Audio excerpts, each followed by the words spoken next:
மக்களுக்கு நல்லது பண்றதுக்கு அரசியலுக்கு வாங்கடா, கொள்ளை அடிக்கிறது கொலை பண்றதுக்கு கூட அரசியலுக்கு.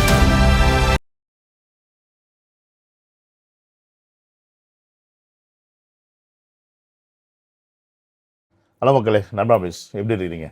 நாளைக்கு தளபதியோடைய ஸ்பீச் வந்து பார்த்தீங்கன்னா தஞ்சாவூரில் நிர்வாகிகள் சந்திப்பு நடக்க போகுது. அதற்கான ஏற்பாடுகள்லாம் வந்து இப்போ நடந்துக்கிட்டு இருக்கு. எல்லாருக்குமே வந்து பயங்கர சந்தோஷத்தில் இருப்பீங்க. தளபதியை பார்க்க போகிறோம், தளபதி நாளைக்கு என்ன பேசுகிறான்னு கேட்க போகிறோம் அப்படின்ற மாதிரி ஒரு ஆர்வத்தில் இருப்பீங்க. கொத்தடிமையிலேருந்து நாய்டல் குரூப்ஸ்லேருந்து நாளைக்கு அவர் என்ன பேசுகிறாரு, அதை வச்சு என்னடா பண்ணலாம் அப்படின்ற அவங்க ஒரு ஆர்வத்தில் இருப்பாங்க. பட் எனக்கு வந்து தளபதி மேலே எவ்வளவோ அவதூறுகளையும் எவ்வளவோ குற்றச்சாட்டையும் வச்சும் இன்றைக்கும் மக்கள் மனசில் இருந்து அவருடைய அந்த அன்பை வந்து குறைக்க முடியலையே அப்படின்ற ஆதங்கமும், ஒரு சைடு காங்கிரஸ் வந்து திமுகவில் சேருமா சேராதான்றது இருபடி இருக்குது. இதெல்லாம் சேர்த்து திருப்பி ஒரு மிகப்பெரிய சம்பவத்தை பண்ணால் என்ன இவருடைய இந்த பிரச்சார கூட்டத்தில் அப்படின்ற மாதிரி ஏதாவது வேலை பண்ணுவாங்களோ அப்படின்னு எனக்கு தோணுது. அது ஏன்னு கேட்டிங்கன்னா, இன்றைக்கி வந்து பார்த்திங்கன்னா அந்த நிர்வாகிகள் சந்திப்பு நடக்கக்கூடிய இடத்துல இருக்கக்கூடிய ஒரு வீடியோ ஒன்று பார்க்குறேன், எடுத்து போடுற வீடியோ பார்க்குறேன். எனக்கு அங்கே அவர் பேசக்கூடிய விஷயங்களும் அங்கே நடக்கக்கூடிய விஷயங்களும் பார்க்கும்போது சம்திங் எனக்குள்ள தோணுது. அதை தான் அந்த வீடியோ நான் டிஸ்கஸ் பண்ண போகிறேன் உங்ககிட்ட. இது ஒரு எச்சரிக்கை வேடிக்கை தான் தமிழக வெற்றி கழகத்தை சார்ந்த நபர்களுக்கும் தொண்டர்களுக்கும் ரசிகர்களுக்கும். நீங்கள் இன்னொரு கரூர் சம்பவம் நடக்காமல் இருக்கணும் அப்படின்னா எந்த அளவுக்கு நம்ம சுதாரிப்பாக இருக்கணும் ஏன் அப்படின்றதெல்லாம் நீங்கள் இந்த வீடியோ பார்த்து புரிஞ்சுப்பீங்க. என்னோடய சேனலுக்கு யாராவது ஃபஸ்ட் டைம் வரீங்க அப்படின்னா சப்ஸ்கிரைப் பண்ணிவிட்டு பெல் பட்டனை ப்ரெஸ் பண்ணுங்கள், ஷேர் பண்ணுங்கள், மறக்காமல் உங்கள் கமெண்ட்ஸை வச்சுட்டு போங்க. அதுக்கப்புறமா வந்து பார்த்திங்கன்னா வாட்ஸ்அப் குரூப்பில் சேரணும்னா லிங்க் டிஸ்கிரிப்ஷனில் இருக்குது, அதை கிளிக் பண்ணி ஜாயின் பண்ணுங்கள். ஸோ உங்களுடைய முடிஞ்ச சப்போர்ட்டை இந்த சேனலுக்கு QR கோடு மூலிமா பார்த்து பண்ணி விடுங்க.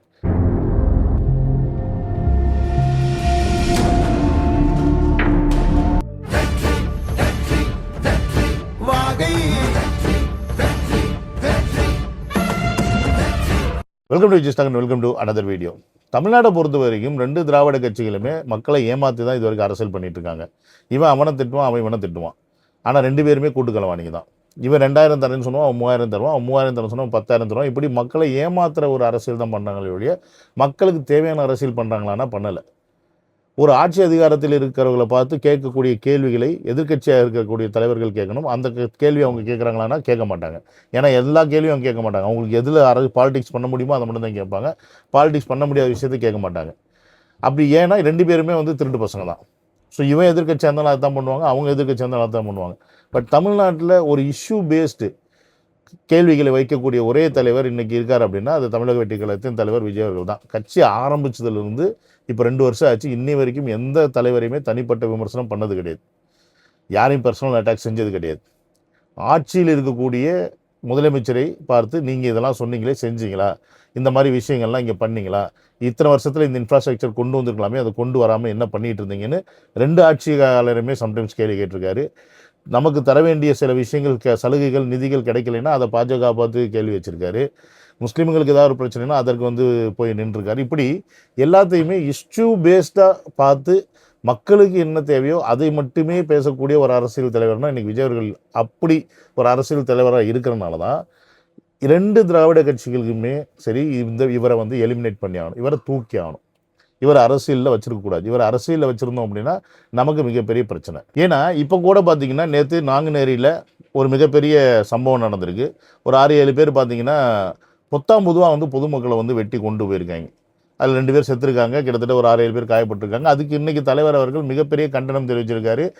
உலக அளவில் இப்போ நம்ம வந்து ஆட்சியை பண்ணிக்கிட்டு இருக்க சிஎம் சாரை வந்து நீங்கள் நாங்குநேரில் இப்படி பொதுமக்கள் சார அளவுக்கு நீங்கள் என்ன பண்ணிட்டு இருக்கீங்க அப்படின்னு பார்த்து அவரை பார்த்து கேள்வி கேட்குறாரு. இப்போ இந்த மாதிரி ஒரு இஷ்யூ பேஸ்டை எடுத்து ஒரு தலைவர் கேள்வி கேட்கும்போது அவருக்கு தலைவலி ஆகுது.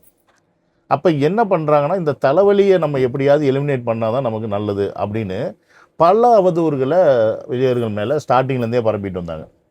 ஸோ இப்போ அந்த அவதூறுகள் எல்லாமே தவிடுபொடியாகி ஒன்றுமே இல்லாமல் அவர் முன்னாடி அவர் வச்சுருக்க அந்த மக்கள் மேலே அன்புக்கு முன்னாடி எதுவுமே எடுபடலை அப்படின்னும் போது திருப்பியும் அவருடைய இமேஜை டேமேஜ் பண்ணுறதுக்கு ஒரு மிகப்பெரிய சம்பவம் பண்ணலாமா அப்படின்ற ஒரு மைண்ட் செட்டுக்குள்ளே போகிறாங்களோ அப்படின்னு எனக்கு தோணுது.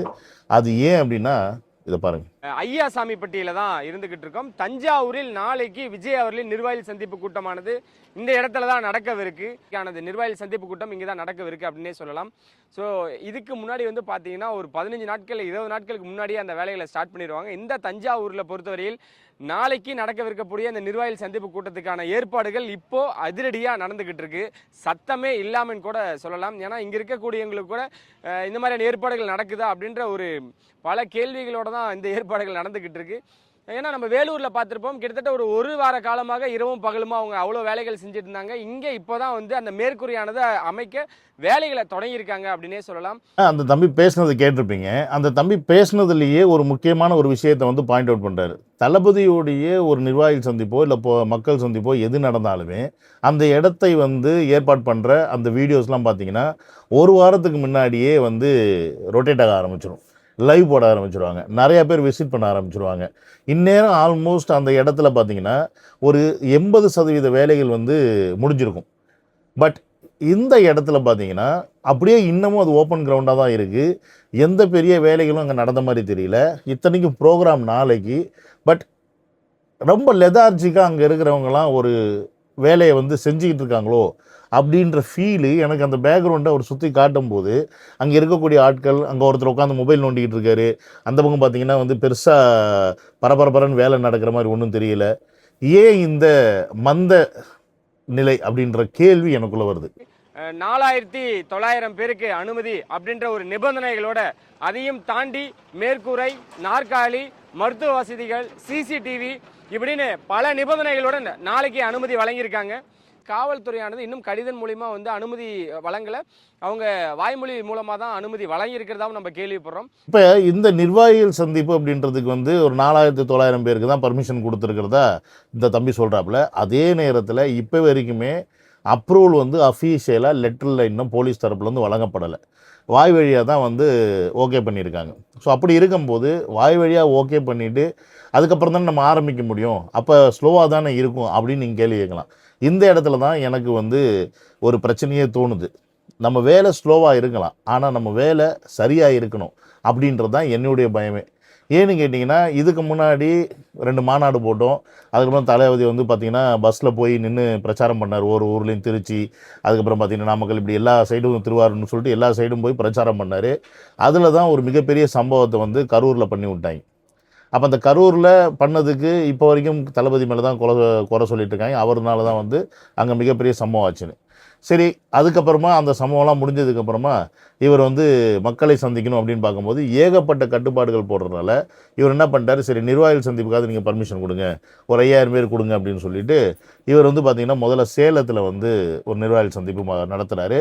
அந்த இடத்துல பார்த்தீங்க அப்படின்னா ஒருத்தர் வந்து இறந்துடுறாப்புல. ஒருத்தர் வெயில் தாங்க முடியாமல் ஹார்ட் அட்டாக்கில் இறந்துடுறாப்புல. இத்தனைக்கும் தமிழக வெற்றி கழகத்தில் பார்த்தீங்கன்னா மருத்துவ வசதி இல்லை, மருத்துவ முகாமே போடுவாங்க. மருத்துவ முகாமே இருந்தாலுமே கூட அங்கே ஏற்பட்ட ஒரு உயிர் சம்பவத்தினால இங்கே வேலூரில் நடக்கும்போது வேறு சில கண்டிஷன்ஸை அந்த இருக்க காவல்துறை ஆட் பண்ணுறாங்க. அதுதான் இந்த மேற்கூரை போடுறது. அதுக்கப்புறம் பார்த்திங்கன்னா வந்து நாற்காலிகள் வந்து அமைக்கணும் அப்படின்றது. ஏன்னா அங்கே வெயில் தாழாமல் தான் வந்து இறந்துட்டார், அதனால வந்து இங்கே மக்களுக்கு மேற்கூரை போடுங்க அப்படின்னு சொல்லி காவல்துறை கேட்டுக்கிட்டதாகவும் அதனால் வந்து வேலூரில் வந்து மேற்கூரை போட்டாங்க.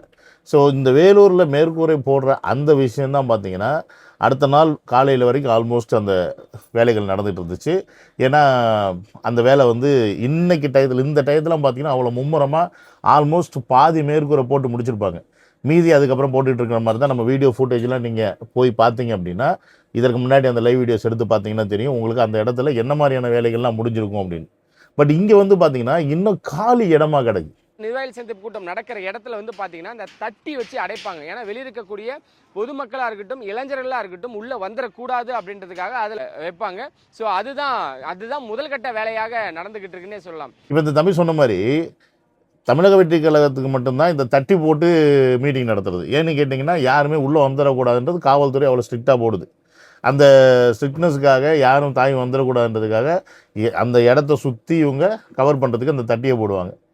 இந்த தட்டியெல்லாம் பார்த்தீங்கன்னா ஒரு 2 நாள் 3 நாள்லாம் முடிஞ்சிருக்கு, நேரம் போட்டு முடிச்சிருப்பாங்க. உள்ள இன்டர்னல் ஒர்க்கு தான் நடந்துக்கிட்டு இருக்கும். பட் இன்றைக்கி பார்த்தீங்கன்னா இப்போ தான் அந்த தட்டியே போட்டுக்கிட்டு இருக்காங்க. இந்த இடத்த பார்த்தீங்கன்னா அப்படியே காலியாக கிடக்கு. ஸோ இந்த இடத்த இன்னும் செட் பண்ணணும், அதுக்கப்புறமா இவங்க மேற்கூரை போடணும், அப்புறம் சேர்ஸ் போடணும், அப்புறம் கார்பெட் போடணும், இப்படி ஏகப்பட்ட வேலைகள் இருக்குது, லைட்ஸ் இருக்குது, இன்னும் கேமரா செட்டிங் இதெல்லாம் இருக்குது. எப்படி இந்த 24 ஹவர்ஸில் இது ஒட்டுமொத்தத்தையும் அந்த இடத்துல கொண்டாந்து இறக்க போகிறாங்க அப்படின்ற ஒரு கேள்வி எனக்குள்ளே இருக்குது. அது என்னப்பா இத்தனை வாட்டி எல்லாம் பண்ணிட்டாங்க, இத்தனை மாநாடு போட்டாங்க, ஸ்டார்டிங்கில் தான் வந்து என்ன பண்ணுறது எது பண்ணுறது தெரியாமல் முழிச்சிட்டு இருப்பாங்க. இப்போ வந்து பிரச்சனை கிடையாது, டக்குன்னு அவங்க ஃபோன் அடித்தா எல்லாம் வந்து செஞ்சிட போகிறாங்க, எல்லாத்தையும் வந்து ஆர்கனைஸ் பண்ண போகிறாங்க, இதெல்லாம் ஒரு பெரிய விஷயமா அப்படின்னு நீ கேட்கலாம் என்கிட்ட. பட் இதில் சாதாரணமாக வந்து ஒரு மருத்துவ முகாம் போடுறதையோ, இல்லை அந்த இடத்துல வந்து தண்ணி டேங்க் வைக்கிறதையோ, இல்லை டாய்லெட் ஃபெசிலிட்டிஸ் பண்ணுறதையோ நம்ம வந்து குறை சொல்லலை. அது வந்து வந்தால் எடுத்து வைக்க போகிறாங்க, செய்ய போகிறாங்க. இன்னைக்கு இங்கே கிட்டத்தட்ட ஒரு 10 to 3 மணி வரைக்கும் அனுமதி வழங்கியிருக்கதா இப்போ வரைக்கும் தகவல்கள் வந்துகிட்டு இருக்கு. எல்லா ஊர்களையும் 12 to 3 அப்படின்ற ஒரு விஷயத்த வந்து ஒரு அனுமதி நேரமாக எல்லாத்துக்கும் கொடுத்துக்கிட்டு இருந்தாங்க. இங்கே பொறுத்த வரைக்கும் தஞ்சாவூரில் 10 to 3 அப்படின்ற அடிப்படையில் நேரம் கொடுத்துருக்கதா நிறைய தகவல் வந்துகிட்டே இருக்கு. பட் இப்போ இந்த தம்பி சொன்னதை கேட்டிருப்பீங்க. நாளைக்கு நடக்கக்கூடிய ப்ரோக்ராம் வந்து பார்த்தீங்கன்னா 10 மணிலேருந்து 3 மணி வரைக்கும் டைம் அலாட் பண்ணியிருக்காங்க, டைம் கொடுத்துருக்காங்க அப்படின்ற ஒரு விஷயத்தை இந்த தம்பி பதிவு பண்ணுறாப்புல. இதுக்கு முன்னாடி நடந்த எல்லா ப்ரோக்ராமுமே பார்த்தீங்கன்னா 12 to 3. அந்த 12 to 3 கொடுத்தனால தான் அந்த சேலத்தில் வந்து பார்த்தீங்கன்னா அந்த வெயிலில் வந்து தளபதி அவர்கள் பேசும்போது அந்த இடத்துல ஒருத்தர் இறந்துட்டார் அப்படின்ற ஒரு விஷயத்தை வந்து கிரியேட் பண்ணாங்க. அதனால என்ன பண்ணாங்கன்னா, நீங்கள் வந்து வேலூரில் மேற்கூரை போடணும் அப்படின்னு ரொம்ப ஸ்ட்ரிக்டாக ஆர்டர் போட்டனால வேலூரில் ஆல்ரெடி சும்மாவே வெயில் அடிக்கும், சரி மேற்கூரை போட்டாங்க. அந்த ப்ரோக்ராம் நல்லபடியாக நடந்து முடிஞ்சிச்சு. பட் இங்கே இப்போ தஞ்சாவூரில் 10லேருந்து 3 மணி வரைக்கும் டைம் கொடுத்துருக்காங்க. கிட்டத்தட்ட 5 மணி நேரம் டைம் கொடுத்துருக்காங்க. இந்த 5 மணி நேரம் அப்படின்னும் போது தளபதி அவர்கள் எத்தனை மணிக்கு வந்து பேச போகிறாரு, எத்தனை மணிக்கு வர போகிறாரு அப்படின்ற விஷயம் வந்து இப்போ வரைக்கும் யாருக்கும் தெரியாது. தம்பியோட வீடியோ இப்போ நான் பார்த்தேன். அது வந்து பார்த்தீங்கன்னா ஒரு 2 ஹவர்ஸ்க்கு முன்னாடி தான் அந்த வீடியோ வந்து அவர் ரிலீஸ் பண்ணியிருக்காரு. அவர் வந்து அந்த இடத்த வந்து லைவ் விசிட்டாக தான் போட்டிருக்காரு. அப்படி இருக்கும்போது ஒரு நம்ம ஊர் டயத்துக்கு என்ன ஒரு 10-11 மணி இருக்குமா? ஸோ நாளைக்கு 11 மணி. ஸோ டோட்டலாகவே 24 ஹவர்ஸ் தான் டைம் இருக்குது. இந்த 24 ஹவர்ஸ்க்குள்ளே இந்த மேற்கூரை அமைத்தல் அப்படின்றது வந்து எவ்வளோ ஃபாஸ்ட்டாக பண்ண வேண்டியது இருக்கும் அப்படின்னு யோசிக்கணும். ஏன்னா லாஸ்ட் டைமே அந்த வேலூரில் மேற்கூரை அமைக்கும் போது பார்த்தேன், அதுக்கு எவ்வளோ பெரிய கிரெயின்ஸ் யூஸ் பண்ணாங்க, எத்தனை ஆட்கள் அதில் வேலை பார்த்துட்டு இருந்தாங்க. அதுக்கப்புறமா அதை வந்து கிட்டத்தட்ட நம்ம பார்க்கும்போது ஒரு சாயந்தரம் வரைக்கும் பார்க்கும்போது பாதி தான் அமைச்சிருந்தாங்க, மீதி பாதிலாம் அதை அமைச்சிக்கிட்டு இருந்தாங்க. காலையிலக்குள்ளே முடிவடைஞ்சிரும் அப்படின்ற மாதிரி விஷயத்தை நம்ம வந்து லைவில் பார்க்குறோம் அதில். பட் இங்கே வந்து இன்னும் ஆரம்பிக்கவே இல்லையே நீங்கள். அப்போ இதை நாளைக்கு 11 மணிக்குள்ளே நீங்கள் எவ்வளோ ஃபாஸ்ட்டாக முடிக்க போகிறீங்க அப்படின்னா, இதோடைய அந்த உறுதித்தன்மையை யார் வந்து அங்கே வந்து கண்காணிக்கிறது, யார் அதை வந்து கேரண்டி பண்ணுறது அப்படின்ற ஒரு விஷயமும் இருக்குது. ஏன்னா இவங்க இதை செஞ்சு முடிக்கும் போது இந்த இடத்துல காவல்துறை நேர கட்டுப்பாட்டில் எடுத்துருக்கணும். காவல்துறை வந்து இவங்க செஞ்சுருக்கக்கூடிய ஃபெசிலிட்டிஸ் எல்லாம் அவங்க வந்து எப்பயுமே வாட்ச் பண்ணி கரெக்டாக இருக்குது அப்படின்ற ஒரு விஷயத்தை பார்த்து அவங்க அப்ரூவ் பண்ணுவாங்க. பட் இங்கே காவல்துறை எங்கே இன்றைக்கி? ஸோ மேற்கூரை இல்லை பரவாயில்ல, மக்கள் வந்து புதுசாக 19 நின்று பார்த்துட்டு போகிறாங்க அப்படின்னா கூட பரவாயில்ல. ஏன்னா அவங்களுக்கு தெரியும் அவங்க எத்தனை மணிக்கு வராங்க, எத்தனை மணிக்கு வந்து கூட போகிறாங்க அப்படின்றது எல்லாமே தெரிஞ்சிடும். இப்போ நாளைக்கு 10 மணியிலேருந்து இந்த இடத்த வந்து அலோவ் பண்ணுறாங்கன்னு வச்சுக்கோங்க. உள்ள மேற்கூரையெல்லாம் ஏதோ போட்டு முடித்து உள்ளே அலோவ் பண்ணுறாங்க அப்படின்னா, மக்கள் வர ஆரம்பித்ததுக்கப்புறமா இந்த இடத்துல தளபதி வர்றதுக்கு முன்னாடி அவ்வளோ பேர் அதுக்குள்ளே தான் உட்காந்துருப்பாங்க, அது பேர் பண்ணியிருப்பாங்க. எனக்கு என்ன ஃபீல் ஆகுதுன்னா, இவங்க ஏதாவது சரி பண்ணுவாங்களோ அப்படின்னு தோணுது. ஏன்னா எல்லா அவதூறையும் பண்ணி பார்த்துட்டாங்க. அதில் மிகப்பெரிய இன்சிடெண்ட் தான் கரூர். திருப்பியும் அப்படி ஒரு இன்சிடெண்ட் நடந்துச்சு அப்படின்னா, அப்போ மக்கள் வந்து ஆட்டோமேட்டிக்காக ஒரு கொந்தளிப்பு ஸ்டேஜுக்கு போயிடுவாங்க. இது வந்து அஜாக்கிரதையின் உச்சம் அப்படின்ற மாதிரி கொண்டு போயிடுவாங்க. அதுவாது நைட்டு 7 மணிக்கு போகிறாரு, அத்தனை லைவில் வந்து பார்த்துட்ருக்கோம், எவ்வளோ மக்களை சந்திச்சுட்டு போகிறாரு, அதனால டிலே ஆகுது இப்படின்ற எல்லா விஷயமே தெரியுது. அந்த இடத்துக்குள்ளே எத்தனை அளவுக்கு கூட்டம் இருந்துச்சு, அதை வந்து எந்த அளவுக்கு க்ரௌட் மேனேஜ்மெண்ட் பண்ணாமல் விட்டாங்க அப்படின்றது எல்லாமே தெரிஞ்சுமே கூட ஒட்டுமொத்த பழியும் தூக்கி தளபதி மேலே போட்டாங்க. இப்போ இந்த மேற்கூரை சம்பவத்தை வச்சு ஏதாவது ஒன்று நடந்துச்சு அப்படின்னா, ஒழுங்காக செய்யாமல் விட்டு அதில் ஏதாவது ஒன்று ரெண்டு ஆச்சுன்னா, இந்த வேலையை கூட ஒழுங்காக செய்யலை அப்படின்ற மாதிரி மிகப்பெரிய ஒரு பிரச்சனையை கிரியேட் பண்ணுறதுக்கான எல்லா சாத்தியக்கூறும் இருக்குது. இவங்க எல்லாமே செய்வாங்க. அந்த எக்ஸ்ட்ரீமுக்கு போகக்கூடிய ஆட்கள் தான் நம்மளை இப்போ ஆள்றவங்க. வேலை நான் இப்போ இதெல்லாம் சொல்கிறது பார்த்து, அண்ணா நீங்கள் ஓவராக திங்க் பண்ணுறீங்கண்ணா, அப்படிலாம் எதுவும் நடக்காத சம்பவம், அப்படிலாம் நீங்கள் அதுக்கெலாம் சான்ஸ் இல்லை, அந்தளவுக்காக பாதுகாப்பு இல்லாமல் இருப்பாங்க, அந்தளவுக்காக பார்க்காம விட்டுருவாங்க அப்படின்னு நீங்கள் கேட்கலாம். இங்கே என்ன வேணால் எப்போ வேணால் நடக்கிறதுக்கு வாய்ப்புகள் உண்டு அப்படின்றத மட்டும்தான் நீங்கள் புரிஞ்சுக்கணும். ஏன்னா நான் ஒருத்தரை மட்டும்தான் நம்ப முடியும், யார்? தளபதி மட்டும்தான். பட் அவங்க கூட இருக்க எல்லாரும் உத்தமனாக இருப்பாங்க, எல்லாரும் ஒழுங்காக தான் இருப்பாங்க அப்படின்னா அதுக்கெல்லாம் நான் ஆளு கிடையாது, அதுக்கு நம்புறதுக்கு நான் ஆளும் கிடையாது. ஏன்னா என்ன வேணால் பண்ணலாம், யாரை வேணால் விலை கொடுத்து வாங்கலாம் அப்படின்றது தான் இன்றைக்கி நிதர்சனமான உண்மை. அந்த சூழலில் தான் இன்றைக்கி எல்லாருமே வாழ்ந்துகிட்டு இருக்காங்க. நான் யாரையும் குறை சொல்ல, யாரையும் வந்து பின் பாயிண்ட் பண்ணி இப்படி பண்ணிட்டாங்க அப்படி பண்ணிட்டாங்கன்னு சொல்லலை. பட் நம்ம இருக்க வேண்டியது சுதாரிப்பாக இருக்கணும் அப்படின்றது தான் நான் இந்த இடத்துல ஃபீல் பண்ணுறேன். ஸோ இதை மற்ற நிர்வாகிகளும் இதை வந்து எந்த லெவலில் எடுத்துக்க போகிறாங்க அப்படின்றது எனக்கு தெரியலை. நீங்கள் இதை எப்படி இந்த வீடியோவை பார்த்து புரிஞ்சுக்க போகிறீங்க அப்படின்றது எனக்கு புரியலை. பட் எனக்கு தோணுனதை நான் இப்போ உங்ககிட்ட கன்வே பண்ணிட்டேன். இது நடக்காது, நடக்காமல் தான் இருக்கணும், அதுதான் நம்மளுடைய ஆசை. பட் இது நடக்கணும், இது நடந்து ஏதாவது பெரிய இஷ்யூ ஆகணும், இதனால் ஒரு சில உயிரே போனாலும் பரவாயில்ல அப்படின்னு வெயிட் பண்ணி கழுகு மாதிரி காத்துக்கிட்டு இருக்கு திமுகவும் சரி, அதிமுகவும் சரி, என்டிஏவும் சரி. ஏன்னா இன்றைக்கி ஒட்டுமொத்தத்தையும் எதிர்த்து நிற்கக்கூடிய ஒருத்தர் யாருன்னு பார்த்தீங்கன்னா அது தளபதி. ஏன்னா இன்னும் ஒரு 1.5 மாதம் தான் இருக்குது தேர்தல். ஸோ இந்த காலகட்டத்துக்குள்ளே இவரை எப்படி நம்ம வந்து இந்த தேர்தலை விட்டு ஒன்று நிறுத்தணும், இல்லைன்னா அவரை இந்த உலகத்தை விட்டு கூட போகணும் அப்படின்னு கூட நினைப்பாங்க. அதெல்லாம் வந்து வாஸ்தவம் தான், நான் இல்லைன்னு சொல்ல முடியாது. என்ன வேணால் நடக்கலாம் அப்படின்றது என்னுடைய ஃபீலிங். ஸோ இந்த வேலையை இந்த தஞ்சாவூரில் இந்த இடத்துல நடக்கக்கூடிய இந்த வேலைப்பாடுகள் ரொம்ப ஸ்லோவாக போகிற மாதிரி எனக்கு ஃபீல் ஆகுது. இந்த வீடியோ முடிஞ்ச அளவுக்கு நீங்கள் எல்லாம் அந்த ஷேர் பண்ணுங்கள், இது ரீச் ஆகணும். இல்லை உனக்கு என்னப்பா நீ சும்மா உட்காந்து பெனாத்திக்கிட்டு இருக்க, அப்போல்லாம் ஒன்றும் நடக்காதுன்னு நீங்கள் நினச்சிங்க அப்படின்னா அது உங்களுடைய மைண்ட் செட். நடக்காமல் இருக்கணும்னு நான் ஆசைப்பட்றேன், அதுதான் என்னுடைய வேண்டுதலும். மற்றது என்னன்றது நீங்களே முடிவு பண்ணுங்கள். அடுத்த வீடியோவில் பார்ப்போம்.